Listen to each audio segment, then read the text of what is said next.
Hello everyone and welcome to Women's Health Day. I'm Kara Ayers and I'm honored to join you through video this morning. I'm sorry that I can't be there in person, but I'm glad that technology has allowed me to share this important day with you all. I'd like to start by telling you a little bit about myself. I'm a former Paralympian. I swam as part of Team USA in the 2004 Athens Paralympics. I was on the swim team and I held some world records and still hold a few American records. Since 2004, I've accomplished some other important dreams on my list. I went to school and earned my degree. I'll finish up my last degree in a few months, but I'm able to do something every day that I love. I'm a therapist for children, and that's actually where I'll be today as you guys enjoy and celebrate Women's Health Day. Another important thing about me is that I have a family. I'd always dreamed about falling in love and having a family, and I was fortunate enough to marry what I call my lifetime sweetheart, because we're more than just high school sweethearts, 2 years ago, and he's in the room so you can try and look around and see him. He's probably turning red.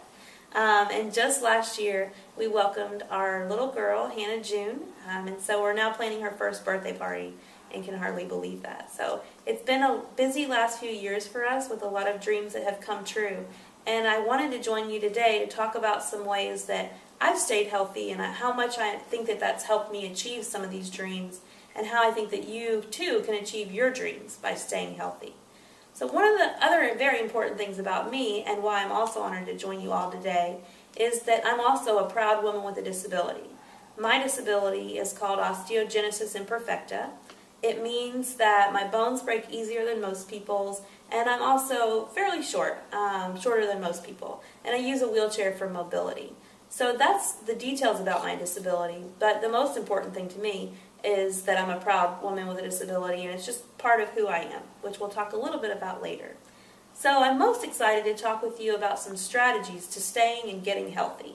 And the first one that I'd like to speak with you about is finding something active for you to do, something active that you love to do, and doing it.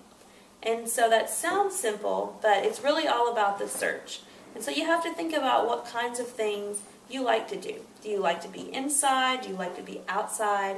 Do you like to be around a lot of people, around just a few people? Or maybe you prefer to spend time alone. So when I was looking for the perfect active thing for me to do, I went through a few things that didn't work out so well. When I was younger, I tried wheelchair basketball, and I didn't like that very much. It was just not for me.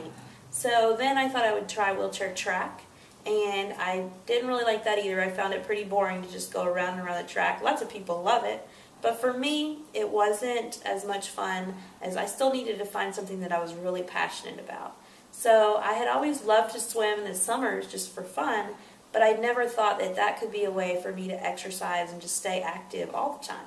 So once I found swimming, I found that it was a perfect mix for me. It was something that I could do to relax and kind of have my own time as I swam, but I also got to be a part of a team and make friends and travel, and so there were also some great things that really helped me love it more. Your activity might be something too that you can know that other people do as well. You can meet people that way or learn about other athletes maybe that share your activity.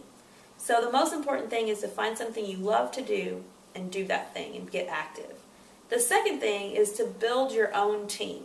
And what I mean by that is to find important people in your life that care about you and want to help you get active and stay healthy. So these people, there's a few of them I'm sure right now in this room. So look around and think about who cares about you and who will support you in getting active and staying healthy. This person might be somebody that would be willing to tell you about a sport that you might like to try, or give you advice on a healthy menu, or maybe just listen as you try and figure out things and figure out what's going to be the best way for you to do things like stay safe in certain situations and that type of thing. So find those people, look for those people in your family, your friends, and your caretakers, personal assistants. They could be anyone in your life. And let them know that they're on your team, and you can ask them for advice. But the most important thing to remember as you build that team is that you're the leader of that team. So you decide how to get active and stay healthy, because you're the one making the decisions to stay healthy. That's for you to do. So how you can be the leader of your own team is to do some simple things, like when you go to a doctor's appointment, You might ask a few questions. You might jot down. I usually jot down some notes so that I remember the questions that I want to ask the doctor.